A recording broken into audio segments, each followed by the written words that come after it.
이스라엘이 힘들었던 40년 광야 생활의 마침표를 찍는 순간에 와 있습니다. 드디어 이스라엘이 요단강을 건너가려고 준비를 하고 있고요. 강을 건너면 제일 먼저 여리고라고 하는 큰 성이 나타나게 돼요. 철옹성입니다. 쉽게 무너지지 않는 성이에요. 아직 이 백성들은 요단 동편을 머물러 있다가 아직 건너가지 않은 상황이에요. 이들이 모여있는 곳은 시딤이라고 하는 곳이에요. 다른 건 몰라도 이거는 좀 알아두시면 상식이 매우 높은 사람이 됩니다. 이스라엘 백성들이 요단을 건너가기 전 어디에 있었나요? 시딤. 말도 좀 어려운데 이런 게 있구나. 그러면 매우 상식이 높아지는 거예요. 시딤이라고 하는 곳에 모여서 이스라엘 백성들이 요단강을 건너려고 하는 준비를 하고 있는 거예요. 바로 여기에서 여호수아가 두 사람의 정탐꾼을 여리고로 보내는 거예요. 그리고 그 땅과 여리고성을 엿보고 오라고 하는 명령을 내린 거죠. 그래서 이 정탐꾼들이 가나안에 들어갑니다. 그리고 여리고성에 숨어 들어가게 되었어요. 마침 이들이 찾아간 곳은 라합이라고 하는 사람의 집이었습니다. 그 집에서 머물려고 하다가 발각이 되고 말았어요. 그리고 여리고 왕이 이들을 색출하려고 부하들을 보낸 거예요. 군사들을 보내서 내놔라 라고 이야기하는 거죠. 당국에서 정탐꾼을 잡으러 왔는데 라합이 일단 숨겨줍니다. 그리고 거짓말을 하는 거예요. 정탐꾼인지 뭔지 나는 잘 모르겠습니다. 우리 집에 온 거는 맞는데 조금 좀 갔어요. 얼른 뒤쫓아가면서 따라잡을 수 있을 겁니다 라고 거짓말을 했어요. 사실은 숨겨준 건데, 그렇게 당국자들을 따돌리고 라합이 이 정탐꾼에게 찾아가서 이야기를 하는 거예요. 그 내용이 이겁니다. 한번 읽어볼까요? 시작. 이 땅을 너희에게 주신 줄을 내가 아노라. 우리가 너희를 심히 두려워하고 이 땅 주민들이 다 너희 앞에서 간담이 농나니. 라합이 두 정탐꾼에게 한 이야기입니다. 우리가 지금 두려워하고 있는데 이 땅을 너희에게 준 줄로 우리는 알고 있어. 그래서 우리는 무서워 라고 하는 이야기를 해준 거예요.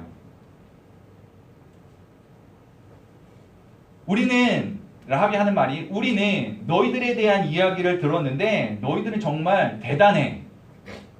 그러니 이 땅을 너희가 차지하게 될 때 나와 내 집을 기억해줘 라고 하는 정도의 당부, 부탁을 하고 있는 거예요. 간담이 농난이 정신이 막 혼매졌다라고 하는 거예요.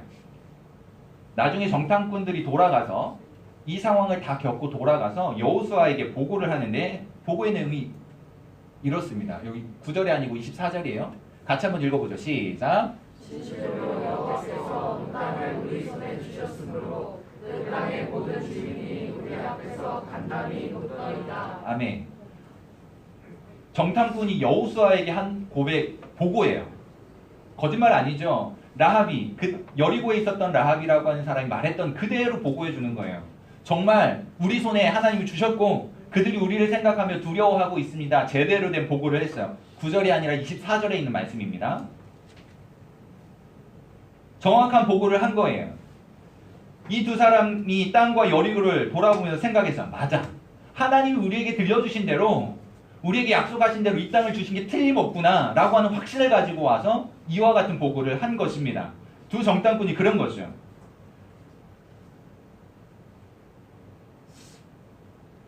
보고 들었던 내용들을 확실하게 전해주었습니다. 지금 라합이 정탐꾼에게 자신의 처지, 이들의 처지를 소상히 말하면서 이 땅을 너희들이 차지하게 된다면 우리를 좀 이렇게 대우해 주었으면 좋겠습니다 라고 하는 그런 이야기를 하고 있는 것입니다.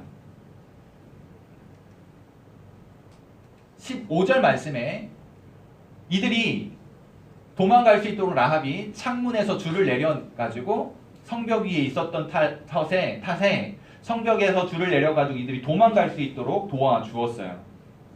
라합이 이들에게 부탁했고 이들을 탈출하도록 도움을 주었습니다. 이 둘 사이에는 약속이라고 하는 게 이루어진 거예요. 내가 너희들을 안전하게 도망갈 수 있도록 도와줄게. 너희들이 살아서 도망가게 되었을 때, 그리고 이 땅을 차지하게 되었을 때 나를 기억해줘 라고 하는 약속이 이루어진 거예요. 정탐꾼들이 내려온 창문에 붉은 줄을 묶어두고 가족들이 온 집안 안에 온 가족들이 집안 안에 있으면 살게 될 것이다 라고 하는 약속을 주었습니다. 그것이 오늘 여호수아 2장에 있는 내용이에요. 그리고 이 정탐꾼들은 돌아와서 여호수아에게 보고를 했고 잠시 후에 이제 이 여리고를 침공해 오기 시작하는 거죠. 이게 우리가 읽은 여호수아 2장 그리고 지난주에 숙제로 내어드렸던 2장 읽어오라고 했던 내용의 요약이에요. 여러분 한번 물어봅시다. 왜 라합은 모험을 하고 있을까요? 라합은 여리고 왕에게 거짓말을 했어요. 여러분이라면 어떻게 하시겠어요? 친구 아닙니다. 아는 사람도 아니에요. 누군지도 몰라요. 정탐꾼이래요. 가만히 보니까 행색을 보니까 우리 민족, 우리 성에 살던 사람들이 아니에요. 심지어 군사들이 와가지고 내달라고 얘기하는데 얘네들이 정탐꾼이라고 이야기해 주는 거예요. 우리 성을 무너뜨릴 수 있는 위험 요인들이라고 이야기하는 거예요. 라합이 생각했겠죠. 그런 우리와 대적할 만한 사람, 우리를 위험에 빠뜨릴 수 있는 사람 내가 내줄지 감추어둘지 모험을 하는 거예요. 여러분이라면 어떻게 하시겠어요? 친구도 아닌데 아는 사람도 아닌데 어떻게 하겠냐는 거죠. 만약에 이들을 보호하다가 거짓말이 들통이 나면 라합은 죽임을 당할지도 몰라요. 영모죄 때문에. 라합만 죽는 게 아니라 온 가족이 몰사할 수도 있는 위험에 놓여 있는 거예요. 일가 친척들까지 다 처형당할 수 있는 상황이죠. 그런 위기 상황에서 라합은 목숨을 건 베팅을 하는 거예요. 올인을 했습니다. 어디에요? 숨겨주기로.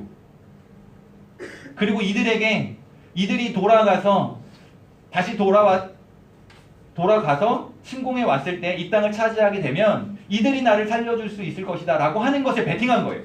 거기에 자신의 인생을 모두 건 거란 말이죠. 여러분 이렇게 하실 수 있겠어요? 우린 지나서 이 이야기를 알고 있으니까 그럴 수 있을지 몰라요 라고 할지 모르지만 사실은요 모르는 일이거든요. 그렇다면 왜 라합은 목숨을 건 이와 같은 위험을 감수하고 모험을 하고 있는가? 저들을 감춰두고 있는가? 속편하게 고발하면 보상을 받을지도 몰라요. 포상금을 받을지도 모른다고요. 하지만 라합은 위험해 보이는 일을 선택합니다. 왜 그랬을까요? 그 이야기를 좀 해보려고 하는 거예요. 라합이 누군지 아세요? 라합은 성벽 위에 살던 기생이었어요. 기생이라고 하는 말은 말 그대로 천한 신분의 사람이라고 하는 걸 짐작하게 합니다. 성벽 위에 살았다라고 하는 것은 잘 이해를 하셔야 돼요. 성벽 꼭대기에 살았다라는 말이 아니에요. 만약에 성벽 꼭대기에 살았다고 한다면 여호수아 6장에 가서 성벽이 무너져 내릴 때 라합 집이 제일 먼저 무너졌을 거예요. 구원 얻지 못했을 것입니다. 성벽 위에 살았다라고 하는 말은 이 당시 여리고성은 안쪽 벽과 바깥쪽 벽, 내벽과 외벽이 아주 철옹성으로 잘 쳐져 있는 그런 성이었어요. 그런데 라합의 집이 어디에 있었냐면 내벽과 외벽 사이에, 성벽과 성벽 사이에 집에 살고 있었는데 거기에 사는 사람들은 누구냐? 가난한 사람들, 신분이 낮은 사람들이 사는 거예요. 그래서요 성 안으로 들어가고 싶어도 못 들어가고 나가고 싶어도 못 나가는 거예요. 이들의 처지를 보여주고 있습니다. 성 안에 들어가서 살려면 그래도 좀 지위를 얻어서 어느 정도 부를 가지고 있어서 들어가야 되는데 들어가지 못해요. 형편이 어려우니까. 그렇다고 해서 이 성을 박차고 밖에 나가서 살 수는 없어요. 위험하니까. 그러니까 들어가지도 못하고 나가지도 못하는 그 어중간한 경계에서 살아가고 있었던 사람이 라합이에요. 뿐만 아니라 라합이 정탐꾼을 어디에 숨겨뒀는지 아세요? 여호수아 2장을 읽어오신 분들은 분명히 아실 거라 생각이 됩니다. 3대라고 하는 것 사이에 숨겨두었어요. 이 3대는요 식물인데 이거를 잘 가공을 하면 좋은 실이 나와요. 실을 뽑아가지고 만든 옷감이 세마포라고 하는 옷이에요. 세마포라고 하는 옷감이에요. 이 귀족들이 아주 신분 높은 사람들이 사용하던 고급 옷감입니다. 그러면 생각해보세요. 3대를 지붕에 널어놓고 말리고 가공하려고 하고 있는 그런 처지에 있는 사람 뭘까요? 부자들에게 붙어서 그들에게 좋은 것 제공해주고 벌이를 하고 있는 사람, 전형적인 가난한 사람이죠. 신분 낮은 사람. 라합이 고민합니다. 내 처지가 이와 같은데 성 안으로 들어가지도 못하고 나가지도 못하는 이런 처지, 어쩔 수 없이 가난을 피하여 기생을 할 수밖에 없는 사람, 성 안으로 들어가지도 못하고 나가지도 못하는 그런 처지에 놓여져 있는 사람, 그런 사람은 라합이었다고요. 그래서 라합이요, 여기에서부터, 이런 처지에서부터 모험을 시작하게 되는 거예요. 어떻게든 살아보겠다고 3대 농사도 하고 3대도 가공을 하고 어떻게든 살아보겠다고 기생도 하고 어떻게든 살아보겠다고 몸부림치고 있는 사람들이에요. 누구 모습 같아요?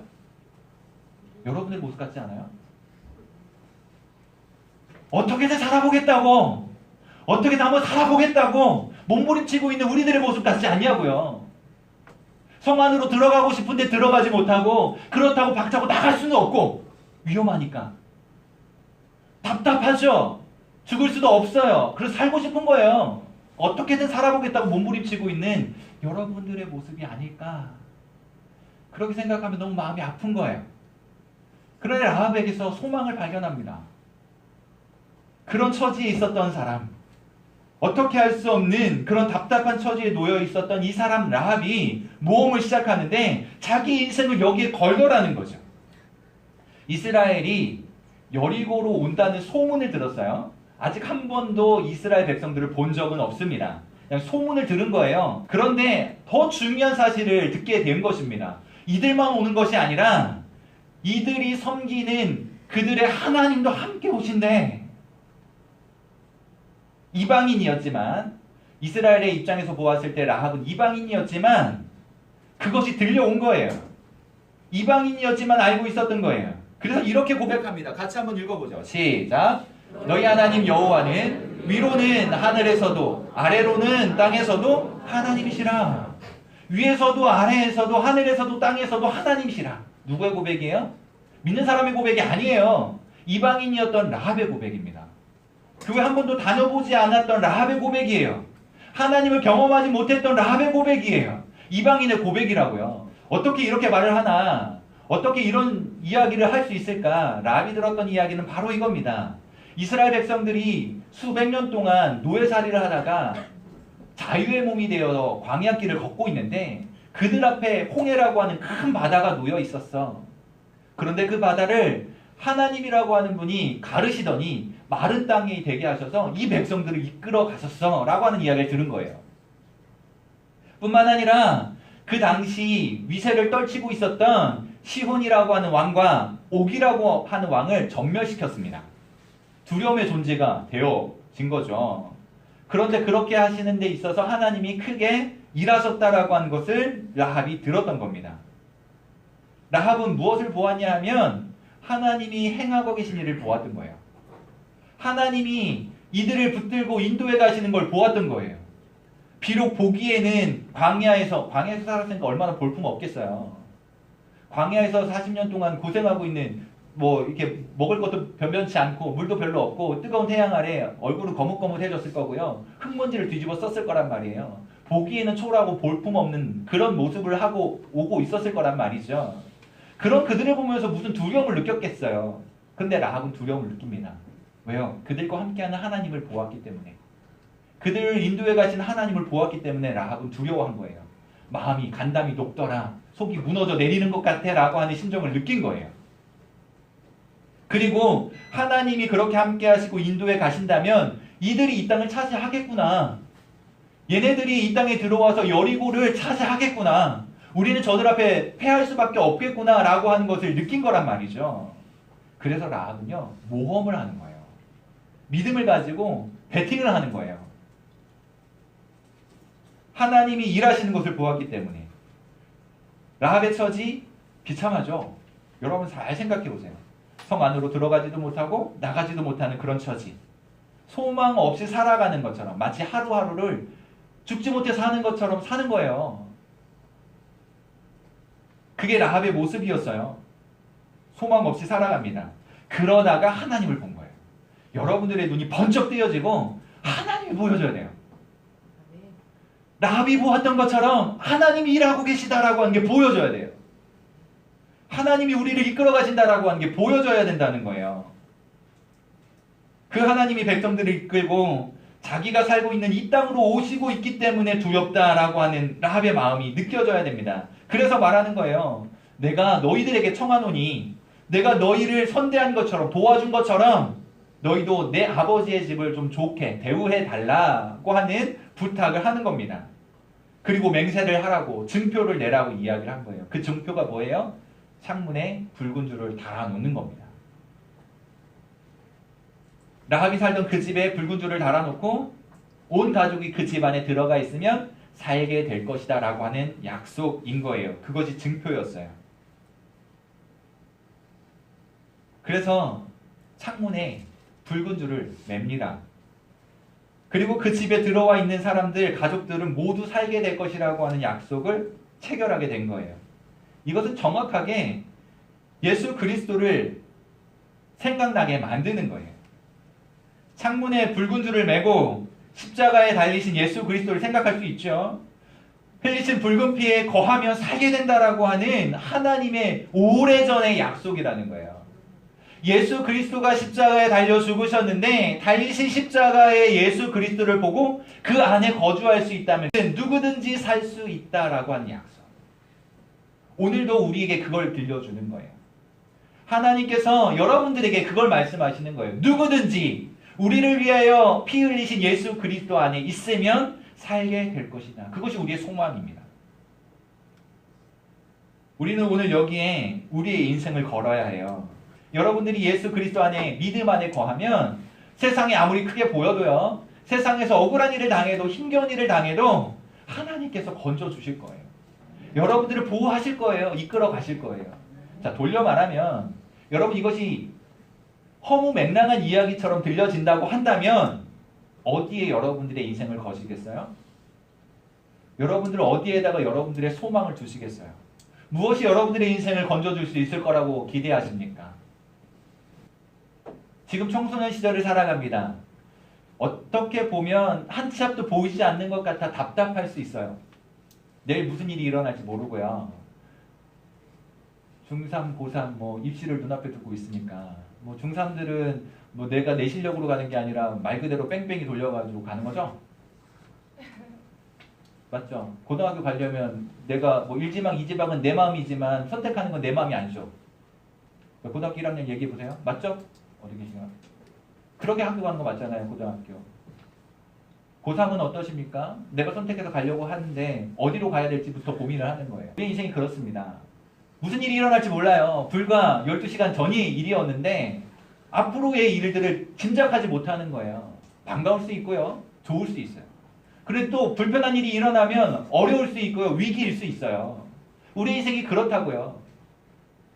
그런 인생을 살아가는 여러분, 어디에 여러분들의 인생을 거시겠어요? 무엇이 여러분들의 인생을 책임져 줄 수 있을 것 같아요? 없지 않아요? 물어봅시다. 여러분 행복하세요? 행복해요? 네, 행복했으면 좋겠어요. 정말 전심을 다해서 여러분들 항상 행복했으면 좋겠어요. 근데 우리 앞에 행복한 일만 있나요? 아니요. 행복을 보기에는 불편한 일들이 너무 많은 것처럼 보여요. 그러나 그 불편한 일들을 다 헤집고 정말 아름답게 빛나고 있는 그 모습을 보면 그건 행복이에요.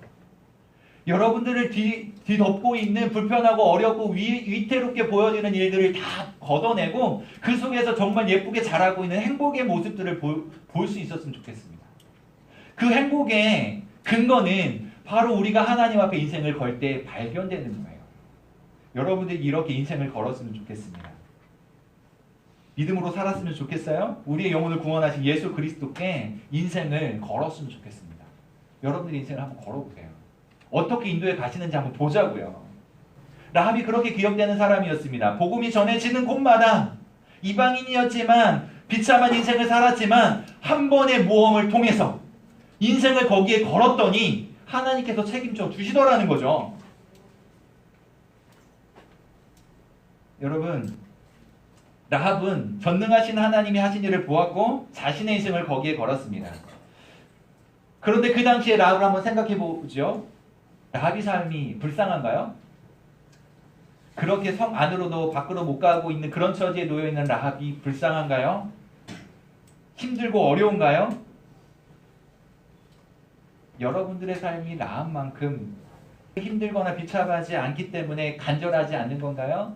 우리들의 모습을 한번 보자는 거죠. 라합은 라합의 인생으로 이제 접어두고 여러분들 앞에 놓여져 있는 인생길 어떻게 살 거냐는 거예요. 누구도 여러분들의 인생을 담보해 줄 수 없어요. 책임져 줄 수 없는데 단 한 분 하나님께서 여러분들의 인생을 책임져 주실 거라고 태초부터 우리에게 약속해 주고 계신 거예요. 그러니 그 하나님 앞에 인생을 걸어라. 우리를 위하여 희생하신 예수 그리스도께 인생을 걸어라. 그 믿음을 가지고 살아라 라고 말씀하시는 거예요. 살아볼 만하지 않아요? 어차피 살아가는 인생인데 아무런 소망 없이 사는 것보다는 이렇게 우리에게 약속하여 주신 예수님께 하나님께 소망을 두고 한번 살아볼 만하지 않냐는 거죠. 손해날 거 없잖아요. 한번 살아보자는 거예요. 믿음으로 살아보자는 거예요. 여러분들의 인생을 하나님께서 어떻게 이끌어 가실런지, 우리 앞에 놓여져 있는 거대한 천홍성과 같은 여리고를 어떻게 처리해 주시는지, 우리의 위기들을 어떻게 극복하게 하시는지, 나의 아픔을 어떻게 회복시켜 주시는지 한번 보자는 거예요. 안 하면, 그렇게 하지 않으면 볼 수 없는 겁니다. 여러분 이 믿음을 가지고 살아가셨으면 좋겠어요. 지금도 일하고 계신 하나님을 보실 수 있기를 바랍니다. 지금도 여러분들의 인생을 꽉 잡고 계신 하나님을 보실 수 있기를 바라요. 그리고 그 하나님께 기대시면 돼요. 나를 붙들고 계신 그 하나님께 의지하면 돼요. 버티지 말고 그냥 끌려가시면 돼요. 기대면 되는 거예요. 우리 앞에는 더 위대한 일이 일어날 것입니다. 예수님께서 십자가에서 이루신 일들을 들었고 알기에 그 예수님께 거는 거예요. 사랑하는 여러분, 믿음으로 여러분의 인생을 건다면 하나님께서 여러분들의 이 안타까운 처지, 답답한 현실을 영광의 삶으로 바꿔놓으실 거예요. 하나님 반드시 그렇게 행하실 거예요. 이 믿음의 삶을 여러분들이 살아가실 수 있기를 간절히 바랍니다.